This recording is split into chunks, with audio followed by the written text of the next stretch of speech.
And it came to pass after this that Absalom the son of David had a fair sister, whose name was Tamar. And Amnon the son of David loved her. And Amnon was so vexed that he fell sick for his sister Tamar, for she was a virgin. And Amnon thought it hard for him to do anything to her. But Amnon had a friend whose name was Jonadab the son of Shimeah, David's brother. And Jonadab was a very subtle man. And he said unto him, Why art thou, being the king's son, lean from day to day? Wilt thou not tell me? And Amnon said unto him, I love Tamar, my brother Absalom's sister. And Jonadab said unto him, Lay thee down on thy bed, and make thyself sick. And when thy father cometh to see thee, say unto him, I pray thee, let my sister Tamar come, and give me meat, and dress the meat in my sight, that I may see it, and eat it at her hand. So Amnon laid down and made himself sick. And when the king was come to see him, Amnon said to the king, I pray thee, let Tamar my sister come, and make me a couple of cakes in my sight, that I may eat at her hand. Then David sent home to Tamar, saying, Go now to thy brother Amnon's house, and dress him meat.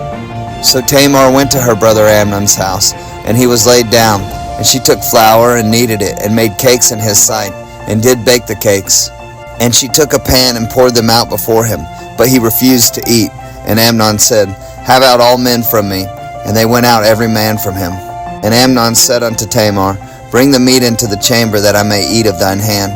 And Tamar took the cakes which she had made, and brought them into the chamber to Amnon her brother. And when she had brought them unto him to eat, he took hold of her, and said unto her, Come, lie with me, my sister. And she answered him, Nay, my brother, do not force me, for no such thing ought to be done in Israel. Do not thou this folly. And I, whither shall I cause my shame to go?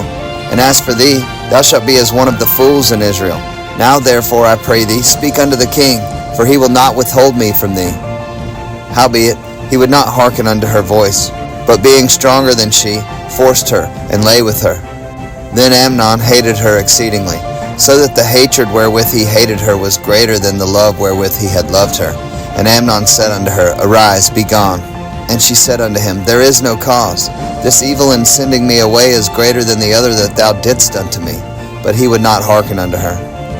Then he called his servant that ministered unto him, and said, Put now this woman out from me, and bolt the door after her. And she had a garment of divers colors upon her, for with such robes were the king's daughters that were virgins apparelled. Then his servant brought her out, and bolted the door after her. And Tamar put ashes on her head, and rent her garments of divers colors that was on her, and laid her hand on her head, and went on crying.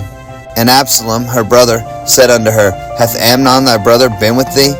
But hold now thy peace, my sister, he is thy brother, regard not this thing. So Tamar remained desolate in her brother Absalom's house. But when King David heard of all these things, he was very wroth. And Absalom spake unto his brother Amnon neither good nor bad, for Absalom hated Amnon, because he had forced his sister Tamar. And it came to pass after 2 full years, that Absalom had sheep shearers in Baal Hazor, which is beside Ephraim. And Absalom invited all the king's sons. And Absalom came to the king, and said, Behold now, thy servant hath sheep shearers. Let the king, I beseech thee, and his servants go with thy servant.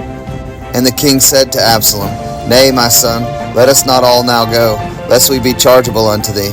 And he pressed him, howbeit he would not go, but blessed him. Then said Absalom, If not, I pray thee, let thy brother Amnon go with us. And the king said unto him, Why should he go with thee? But Absalom pressed him, that he let Amnon and all the king's sons go with him. Now Absalom had commanded his servants, saying, Mark ye now when Amnon's heart is merry with wine, and when I say unto you, Smite Amnon, then kill him, fear not. Have not I commanded you? Be courageous and be valiant.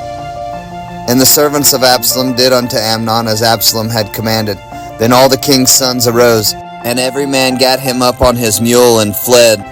And it came to pass, while they were in the way, that the tidings came to David, saying, Absalom hath slain all the king's sons, and there is not one of them left. Then the king arose, and tare his garments, and lay on the earth. And all his servants stood by with their clothes rent. And Jonadab, the son of Shimeah, David's brother, answered and said, Let not my lord suppose that they have slain all the young men of the king's sons. For Amnon only is dead. For by the appointment of Absalom this hath been determined from the day that he forced his sister Tamar. Now therefore, let not my lord the king take the thing to his heart, to think that all the king's sons are dead. For Amnon only is dead. But Absalom fled, and the young man that kept the watch lifted up his eyes and looked, and behold, there came much people by the way of the hillside behind him. And Jonadab said unto the king, Behold, the king's sons come, as thy servant said, so it is.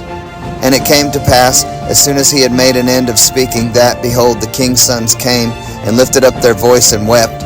And the king also and all his servants wept very sore. But Absalom fled and went to Talmai, the son of Ammihud, king of Geshur. And David mourned for his son every day. So Absalom fled and went to Geshur, and was there 3 years. And the soul of King David longed to go forth unto Absalom, for he was comforted concerning Amnon, seeing he was dead.